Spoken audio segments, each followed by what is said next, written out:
श्री शिवाय नमस्तुभ्यम हर हर महादेव। दोस्तों, जैसा कि आप सभी लोग जानते हैं कि 6 अक्टूबर 2025 आश्विन महीने में पड़ने वाली शरद पूर्णिमा है और आश्विन महीने की शरद पूर्णिमा सोमवार है और हमारे हिंदू धर्म में इसका बहुत ही बड़ा और विशेष महत्व होता है। अगर कभी भी मौका लग जाए और आश्विन महीने का शरद पूर्णिमा सोमवार, एक और आश्विन महीने का शरद पूर्णिमा सोमवार है, आश्विन महीने का शरद पूर्णिमा सोमवार, शरद पूर्णिमा के दिन तो आप लोगों को सिर्फ और सिर्फ तुलसी की सूखी लकड़ी वाला उपाय तो अवश्य ही करना चाहिए। इन दोनों का संयोग बहुत ही कम आता है। इसी के साथ में गुरुजी ने अपनी शिव पुराण कथा में बताया है कि इस दिन आपको तुलसी की सूखी लकड़ी वाला उपाय तो आपको अवश्य ही करना चाहिए। मैंने आपको लकड़ी वाला उपाय तो अवश्य ही करना चाहिए, क्योंकि ऐसा दिन पूरे साल में सिर्फ एक ही बार आता है। और दोस्तों, आप सभी लोग जानते हो कि शरद पूर्णिमा सोमवार का अगर सबसे बड़ा कोई उपाय है तो वह तुलसी की सूखी लकड़ी वाला उपाय है। तो दोस्तों, सोमवार शरद पूर्णिमा के दिन आप लोगों के मेरा करना चाहिए को इस तुलसी की सूखी लकड़ी वाला उपाय को जरूर करना है। बहुत सारे लोग होंगे जिन लोगों ने इस उपाय को ना किया हो, मतलब पूरा साल निकल गया, उन्होंने किसी भी दिन इस तुलसी की सूखी लकड़ी वाला उपाय को ना किया हो। पर दोस्तों, आपके पास एक आखिरी मौका बचा हुआ है, जो कि सोमवार शरद पूर्णिमा के दिन है। इस दिन आप लोगों को इस वाले उपाय को जरूर कर लेना है। भले ही आपने पूरे महीने भर इस उपाय को ना किया हो, पर अगर आपने इस आश्विन महीने के सोमवार शरद पूर्णिमा के दिन अगर इस वाले उपाय को कर लिया तो आपको इस उपाय को करने का वह फल मिलेगा जिसकी आपने कभी कल्पना भी नहीं करी होगी। इसीलिए आप लोग इस वाले उपाय को एक बार जरूर कर लेना है, ताकि आप लोगों के हाथ से यह मौका ना जा सके और आपको इस उपाय को करने का फल मिलेगा। दोस्तों, यह उपाय पंडित जी ने अपनी अभी की ही श्री शिव महापुराण की कथा में बताया है। जिस उपाय को आज हम आपको बहुत अच्छे से समझाने वाले हैं। इस वीडियो को देखने के बाद उपाय को समझने के लिए आपको कोई और वीडियो को देखने की जरूरत नहीं पड़ेगी। तो चलिए दोस्तों, उपाय को शुरू करते हैं। देखिए, यह इस आश्विन महीने सोमवार शरद पूर्णिमा के दिन यह इतना खास होता है, इतना महत्वपूर्ण होता है। देखा गया है कभी कभी बड़े बड़े पूजा पाठ अनुष्ठान से जो कि मनोकामना पूर्ण नहीं होते, वहां आश्विन महीने की सोमवार शरद पूर्णिमा के दिन एक छोटे से उपाय करने से ही आपकी मनोकामना पूर्ण हो जाती है। और बहुत सारे लोगों ने इस उपाय को किया भी है और उनको इस उपाय को करने का फल भी जरूर मिला है। अगर आप लोग भी पूछी जाए निप्रामने पर 4 की परमा इस उपाय को करना चाहते हैं तो आप इस उपाय को पहले अच्छे से समझ लेना, सुन लेना, उसके बाद करना। आपको इस उपाय का फल जरूर मिलेगा और इस उपाय को कर लेने से आपके घर में चाहे किसी भी प्रकार की दुख और समस्या क्यों ना चल रही हो, आपको उसका कारण भी नहीं पता है कि भाई ये समस्या किस कारण से चल रही है। उसका कुछ भी कारण हो सकता है, जैसे पितृदोष हो सकता है या किसी भी तरह का मंगल दोष भी हो सकता है। तो इस दिन आप लोगों को ये वाला उपाय कर लेना है।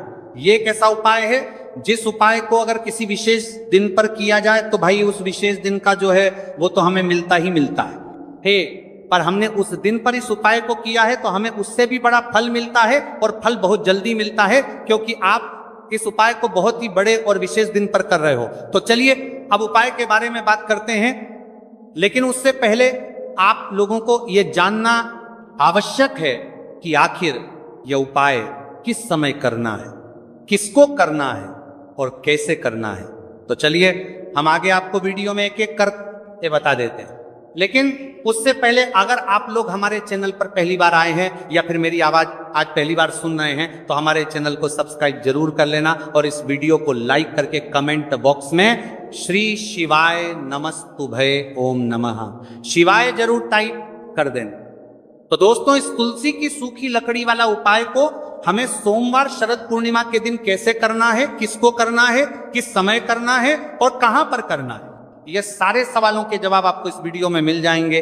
और जो ये वीडियो देखेगा भाई, उसको तुलसी की सूखी लकड़ी वाला उपाय जरूर करना चाहिए, क्योंकि इस दिन काला तिल का भी बहुत ही बड़ा और विशेष महत्व होता है। और जब बात आ जाए तुलसी की सूखी लकड़ी वाला उपाय की, तो ये सोने पर सुहागा वाली बात हो जाती है और ये एक बहुत ही बड़ा उपाय होता है। अब दोस्तों, इस तुलसी की सूखी लकड़ी उपाय को आखिर करना किसको है?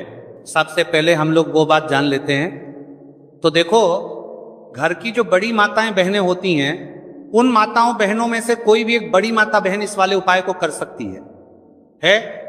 और दोस्तों, अगर आप चाहे तो अपने घर में से सभी सदस्यों को भी इस उपाय को करवा सकते हैं।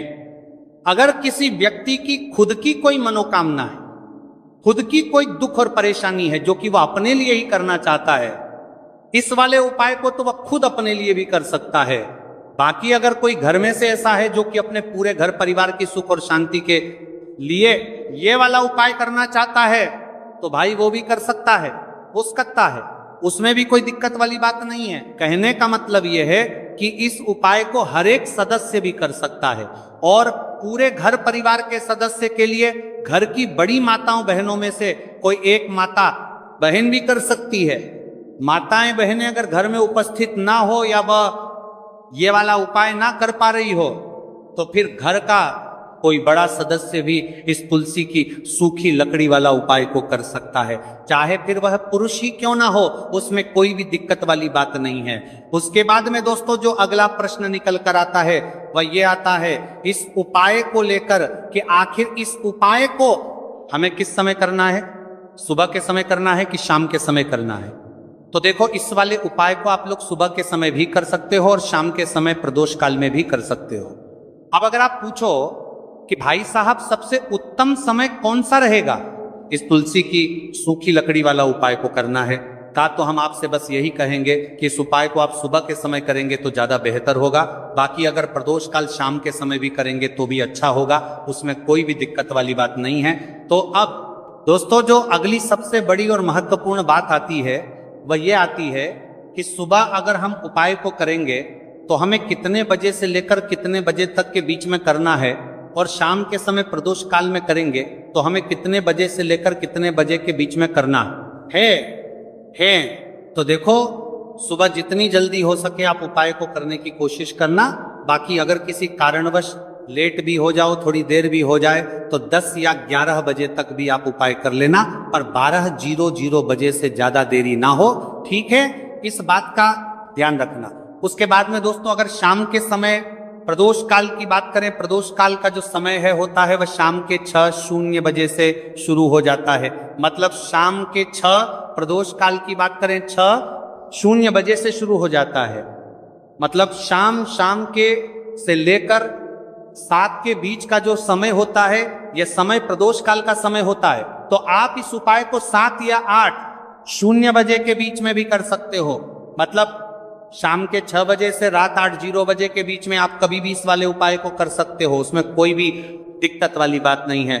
देखिए, यदि हम किसी भी प्रकार के उपाय को निश्चित दिन और निश्चित तिथि पर करते हैं तो इसका हमें बहुत अधिक लाभ मिलता है, और इन उपायों को करने के बाद हमारे जीवन में बहुत अधिक परिवर्तन आता है। साथ ही साथ ये जो उपाय आपके जीवन की सारी परेशानियों को और सारी बाधाओं को दूर करने वाले हैं। देखिए दोस्तों, आज के इस पूरे ही वीडियो में हम आपको 3 चमत्कारिक उपाय बताने वाले हैं, और ये तीनों ही उपाय बहुत ही खास और बहुत ही ज्यादा विशेष होने वाले हैं। तो चलिए दोस्तों, जाने वाले हैं, लेते हैं गुरुजी द्वारा बताए गए सबसे पहले उपाय के बारे में। आश्विन माह धन प्राप्ति उपाय, तुलसी की सूखी लकड़ी घर में रख देना, बहुत जल्दी करोड़पति बनोगे। इतना पैसा पत्र से बंदोरपति बनोगे, बरसेगा। राधे थे दोस्तों, आपको किसी भी दिन तुलसी की सूखी लकड़ी का उपाय घर पर करना है, और ऐसा समझ लीजिए कि तुलसी की सूखी लकड़ी का यह उपाय आपको बहुत जल्दी करोड़पति बनाएगा।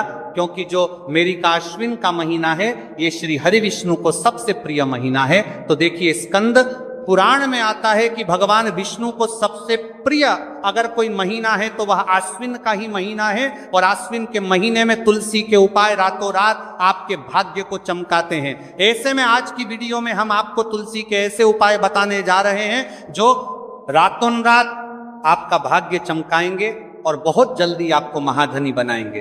तो देखिए, श्री हरि विष्णु प्रसन्न होते हैं जब भी आप माँ तुलसी से जुड़ा हुआ कोई भी उपाय करते हैं। माँ लक्ष्मी प्रसन्न होती है जब आप श्री हरि विष्णु को प्रसन्न करते हैं। अब आज की वीडियो में जो उपाय हम आपको बताने जा रहे हैं इस उपाय को करने से श्री हरि विष्णु तुरंत प्रसन्न होते हैं और सीधे सीधे आप मां लक्ष्मी को प्रसन्न कर लेते हैं। आपके जीवन में आप खुद अपने सौभाग्य को प्रसन्न कर लेते हैं। इसकी तरफक करने के भी आपके जीवन में आप खुद अपने सौभाग्य को प्रसन्न कर लेते हैं, प्राप्त कर लेते हैं इस छोटे से उपाय को करके। तो देखिए, सबसे पहले बात कर लेते हैं कि जो मान तुलसी है, इनके बिना श्री हरि विष्णु का पूजन और श्री हरि विष्णु का भोग दोनों ही अधूरे हैं। जब भी हम श्री हरि विष्णु को भोग कराते हैं, उनको भोग लगाते हैं, उसमें हम तुलसी दल जरूर डालते हैं। एक पत्ता डालेंगे लेकिन तुलसी दल जरूर डालते हैं, क्योंकि बिना तुलसी दल के श्री हरि विष्णु कोई भी भोग स्वीकार नहीं करते हैं। और आश्विन के महीने में तुलसी का पूजन करने से व्यक्ति को सौभाग्य की प्राप्ति होती है, उसके घर में कभी निर्धनता नहीं आती है। आप देखिए, सबसे पहले तो आपको आश्विन के महीने में एक हरा भरा तुलसी का पौधा अपने घर में जरूर लगाना चाहिए। अगर पहले से आपके घर में तुलसी का हरा भरा पौधा है तो बहुत उत्तम है। अगर नहीं है तो आश्विन के महीने के लिए महीने में एक तुलसी जी का पौधा आप जरूर लेकर आ, क्योंकि सबसे श्रेष्ठ महीना है तुलसी के पौधे को अपने घर में लाकर लगाने के लिए। दूसरी चीज कि देखिए, आश्विन के महीने में या उससे पहले आपके घर में तुलसी जी का पौधा सूख गया है, और अगर तुलसी का पौधा आपके घर में सूखा हुआ है तो उससे कौन सा उपाय है जो आप करके रातों रात अपने भाग्य को चमका सकते हैं। तो देखिए, अगर आपके घर में माध्य में तुलसी जी का सूखा हुआ पौधा है, इसमें आपको हरे भरे पौधे से उपाय नहीं करना। आपके घर में तुलसी जी का अगर सूखा हुआ पौधा है, उसी से आप उपाय करेंगे, इस चीज का ध्यान रखेंगे। तो देखिए, अगर तुलसी जी का पौधा सूख गया है तो आपको क्या करना है, उसकी छोटी छोटी कहानियां लेनी है, गिन करके 7 कहानियां, ठीक है ना। कितनी कहानियां लेंगे? 7 कहानियां लेंगे। थोड़ा सा मौली धागा आपको लेना है और 7 तुलसी की सूखी लकड़ी को एक के अंदर एक यानी गट्ठा टाइप का बनाना है और उसको बांध देना है, ठीक है ना। सारी तुलसी की लकड़ियों हमको इकट्ठा करना है और मौली धागे से बांध देना है। बांध देंगे कलावा लपेट कर। अब आपको क्या करना है, रोली का तिलक इस तुलसी की सूखी लकड़ी पर आपको करना है। रोली का तिलक करेंगे। अगर चंदन है तो थोड़ा सा चंदन लगा दीजिए। अब ये तुलसी की जो सूखी लकड़ी है, ये आपको थोड़ी देर अपने घर के मंदिर में रखनी है श्री हरि विष्णु के सामने, और एक देसी घी का दीपक आपको श्री हरि विष्णु के सामने लगाना है। दीपक गोल बाती का लगाएंगे और उसमें एक चुटकी पिसी हुई हल्दी डाल देंगे, ठीक है ना। श्री हरि विष्णु को हल्दी बहुत प्रिय है। दीपक लगा देंगे। थोड़ी देर बाद जो तुलसी की लकड़ियां हैं उनको ऐसे ही रखा रहने देंगे, तिलक कर देंगे। अब थोड़ी देर बाद आपको क्या करना है, तुलसी की वह जो सूखी लकड़ियां आपने बांधी थी कलावे से, मोली धागे से, अब आपको उन्हें उठाना है। एक छोटे से लाल कपड़े में आप इसको रख लीजिए, ठीक है ना। लाल कपड़े में रख लीजिए, पीला कपड़ा हो तो पीले कपड़े में रख लीजिए। रखने के बाद आपको क्या करना है, इसकी पोटली टाइप की बना देनी है। धागे से लपेटकर, मौली धागे से ही पोटली बना लीजिए, आराम से बन जाती है। अब इस पोटली को आपको कहाँ रखना है, इसे आपको अपने घर के मुख्य द्वार पर टांगना है, ठीक है ना। अंदर की तरफ, बाहर की तरफ नहीं, अंदर की तरफ मुख्य द्वार पर अंदर की तरफ टांग दीजिए और माँ लक्ष्मी का ध्यान करिए, श्री हरि विष्णु का ध्यान करिए। उनसे प्रार्थना करिए कि हे धन की देवी माँ लक्ष्मी, आप मेरे घर में पधारिए और अपनी कृपा मुझ पर बरसाइए। इस तरह से आपको प्रार्थना करनी है और मंत्र बोलना है। ओम नमो भगवते वासुदेवाय नमः 11 बार यह मंत्र बोलना है। एक दीपक आपको जिस दिन भी उपाय कर रहे हैं अपने घर के मुख्य द्वार पर प्रज्वलित करना है। चौमुखी दीपक यानी 4 बाती का दीपक लगाएंगे और थोड़ी सी हल्दी उस दीपक में भी डाल देंगे। मुख्य द्वार पर दीपक बाहर की तरफ लगाना है, सीधे हाथ पर, ठीक है ना। ये उपाय वैशाख में आप करिए और देखिए कि कैसे आप महाकरोड़पति बनते हैं, कैसे आपके पास पैसा आता है और कैसे आपके पास पैसा रुकता है। तो ये वही उपाय है जो रातों रात आपके भाग्य को चमकाएगा और आपको महाधनी बनाएगा। छोटा सा उपाय आपको महाकरोड़पति बनाएगा। आपके बाद करोड़पति बनते हैं, बनते बनाया गया है देगा। अगर सच्ची श्रद्धा से आपने इस उपाय को कर लिया, साथ ही साथ आश्विन के महीने में अगर कोई जूते का दान कर देता है, जूते चप्पलों का कोई दान कर दे इस माह में, तो समझ लीजिए उसे हर वह वस्तु मिलती है जिसकी वह कल्पना करता है, जिसकी वह चाहता है। आपने अगर कुछ ऐसा सोचा है कि हाँ मुझे ये वस्तु या मुझे ये चीज मिल जाए, मेरी ये इच्छा पूरी हो जाए, आपकी कोई भी इच्छा अधूरी है, पूरी नहीं हो रही, तो आश्विन माह में आप चाहे एक व्यक्ति को दान करें, जूते या चप्पल का दान जरूर करेंगे, विष की कोरी हो करेंगे, चाहे पद माह में आपकी कोई भी इच्छा पूरी हो जाए करिए। जल का दान इस माह में के लिए जल के दान करिए, जल का दान करिए, जल के तरी करिए, जल के तरी करिए, जल के तरी करिए, जल के तरी करिए, मैं करिए, और फिर देखिए कि आपका भाग्य कैसे आपका साथ देता है और कैसे आप अपने जीवन में आगे बढ़ते चले जाते हैं। तो बहुत अच्छे से उपाय आपको बताया है। अब हम बात करते हैं दूसरे विशेष उपाय की, कि देखिए ये उपाय भी आपको तुलसी जी के पौधे के वहां पर करना है, आपके भाग्य का उदय करने के लिए। आपके घर में धन सम परेशानियां हैं, कर्ज की समस्या अगर दिन पर दिन बढ़ती जा रही है, दो जाइए करारा, आपको दो जाइए करारा, आपको जाइए करारा करना है, रही है खत्म नहीं हो रही है, बहुत ज़्यादा परेशानियां हैं, तो आपको ये उपाय करना चाहिए। देखो करना क्या है, बहुत ध्यान से समझना।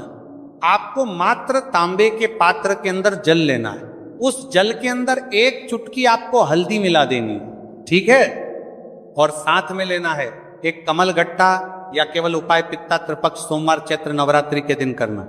अगर आपको ऐसा लगता है कि आपके जीवन में अष्टलक्ष्मी का वास नहीं है, भाग्य का साथ आपको नहीं मिल पा रहा है, तो आप ये उपाय शनिवार के दिन कर सकते हैं, सोमवार शरद पूर्णिमा के दिन भी कर सकते हैं, ठीक है। शनिवार और शरद पूर्णिमा सोमवार दोनों दिन आप ये उपाय कर सकते हैं। देखो करना क्या है, इस टाइम के पात्र के अंदर हल्दी डाली और एक कमल गट्टा डाला। अब आपको तुलसी जी के वहां पर जाना है। देखिए जब आप हल्दी डालोगे जल के पात्र के अंदर, तब आपको ओम नमो भगवते वासुदेवाय का 11 बार जाप करना है, फिर हल्दी डालना है। जब आप कमल गट्टा जाप को ओम नमो भगवते वासुदेवाय का 11 बार जाप करना है, फिर करना है। जब कमल गट्टा जाप करना है, जब आपको हल्दी डाल दिया गया, जब कमल गट्टा जाप करना है, जब कमल गट्टा जाप करना है, जब कमल गट्टा जाप करना है, जब कमल गट्टा जाप करना है, जब कमल गट्टा जाप करना है, जब कमल गट्टा जाप करना है, जब करना है, जब कमल गट्टा जाप करना है डालोगे, तब आपको ओम श्री नमः या ओम महालक्ष्मी नमः इस मंत्र का जाप करते हुए एक कमल गट्टा डालना है, 11 बार जाप करना है, ठीक है। कमल गट्टा और हल्दी दोनों होना चाहिए। कमल गट्टा महालक्ष्मी का प्रतीक माना जाता है, और हल्दी जो है वह भगवान विष्णु के निमित्त आप हल्दी डालेंगे, ठीक है। इस जल को आपको तुलसी जी की जड़ में अर्पित करना है, अर्पित करना है। ओम नमो भगवते वासुदेवाय का जाप करते हुए बस इतना सा उपाय करना। धन संबंधित को कोई भी परेशानियां हैं वह सब दूर हो, ऐसी आपको प्रार्थना करनी है। कर्ज से जुड़ी कोई परेशानी हो तो ऐसी प्रार्थना करनी है कि ये दूर हो जाए, ऐसी कामना करते हुए ये दूसरा प्यारा सा उपाय आपको करना है। तो देखो ये हो गया दूसरा उपाय, जो कि आप सुबह से लेकर के शाम तक कर सकते हैं। शरद पूर्णिमा सोमवार या याद आज शनिवार के दिन सिर्फ एक बार ही करना है। अब जो कमल गट्टे को आपको वहीं पर तुलसी जी के वहां पर रखे रहने देना है, आपको उठाना नहीं है। वो कमल गट्टा चाहे तो आप तुलसी जी के वहीं पर गांठ दें, ठीक है, तो भी चलेगा। तो इस प्रकार से आपको ये सुंदर सा उपाय करना है। अब हम बात करते हैं तीसरे उपाय की। ध्यान ना रखना, ये जो दूसरा उपाय है ये आपको आपके घर में ही करना है, बाहर कहीं पर भी मत करके आना, ठीक है। घर में अगर तुलसी जी हो तो ही आप ये उपाय कर सकते हैं। अब आपको क्या करना है, भगवान शिव के मंदिर में जाएंगे, जो एक बेलपत्र है वह माता अशोक सुंदर वाले स्थान पर आपको अर्पित करना है। डंडे का हिस्सा जलाधारी की तरफ हो चाहिए, उस प्रकार से आपको ये बेलपत्र अर्पित करना है। जब बेलपत्र अर्पित करोगे तब आपको कुंदकेश्वर महादेव का नाम लेना है, माता अशोक सुंदरी वाले स्थान पर, ठीक है। आप जो चावल के दाने हैं, जो अक्षत लेकर के आए हैं, वह भगवान शिव के शिवलिंग पर आपको अर्पित करना है। जब आप अर्पित करोगे तब आपको बृहस्पति शवर महादेव का नाम लेना है। बृहस्पति शवर महादेव ही एक ऐसे महादेव हैं जो आपके गुरु ग्रह को मजबूत करता है। तो आपको इस प्रकार से अर्पित करना है। और अंत में एक लौटा जल धीरे धीरे पतले दरा से बृहस्पति शवर महादेव का स्मरण करते हुए या श्री शिवाय नमस्तुभय का जाप करते हुए आप अर्पित करें। यह मात्र केवल और केवल सोमवार शरद पूर्णिमा के दिन किया जाता है और यह उपाय बहुत ही ज्यादा प्रभावशाली है। ध्यान रखना, हल्दी का उपयोग मत करना, चावल में पीला करना है। चावल को तो पीला चंदन ही होना चाहिए, ठीक है। अब ये जो उपाय जो भी करता है, निश्चित तौर पर उसके जीवन के सारे अंधकार दूर होते ही होते हैं, उसको सफलता भी मिलती, बृहस्पति मजबूत होते हैं, किस्मत का साथ उसको मिलने लगता है। ये उपाय अगर आप प्रदोष काल के समय करते हैं तो और लाभकारी सिद्ध होता है। तो दोस्तों, ये थे पूज्य गुरु जी द्वारा बताए गए कुछ बहुत ही खास उपाय। अगर आपको जानकारी अच्छी लगी हो तो वीडियो लाइक करिएगा। मिलते हैं फिर एक नए वीडियो के साथ। श्री शिवाय नमस्तुभ्यम।